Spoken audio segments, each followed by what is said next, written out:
গত অক্টোবর মাসে আমাদের পূর্ব থানার অন্তর্গত প্রতাপগড় এলাকা থেকে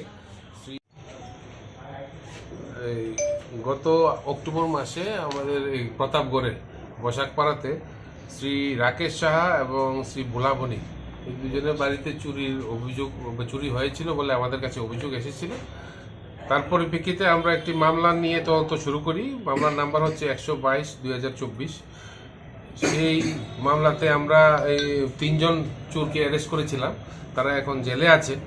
তো পরবর্তী সময়ে আমরা এই তাদের বাড়ির থেকে চুরি হওয়া যে স্বর্ণ অলঙ্কারগুলি আছে সেগুলি আমরা উদ্ধার করেছিলাম।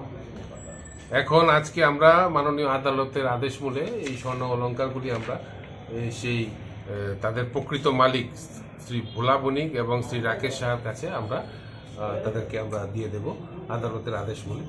তো এই হচ্ছে স্বর্ণ অলঙ্কারগুলি। এগুলির বাজার মূল্য সবগুলি মিলিয়ে এখনকার বাজার মূল্য আনুমানিক 5 লাখ রুপিস হবে। হ্যাঁ, তো এগুলি আমরা সক্ষম হয়েছি উদ্ধার করতে। বাকি আপনারা দেখতে পারেন এগুলি যেগুলি আছে। কি কি রয়েছে কি কি রয়েছে? এই তো আমাদের গোল্ডের ব্যাঙ্গেল রয়েছে, শাখা রয়েছে, চেইন রয়েছে, আংটি রয়েছে। কিছু কিছু জিনিসকে ওরা চোররা ভেঙেছিল, যেরকম এগুলির গোল্ডগুলি আছে, ইয়াররিং আছে।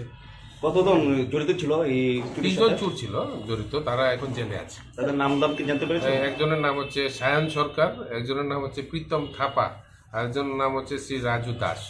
তাদের যা যা হারিয়েছে সব কি পাওয়া গিয়েছে? ম্যাক্সিমাম পাওয়া গেছে। সমস্ত তোর এদিকে এলো জায়গাটা স্যার অনেকদিকে এলো।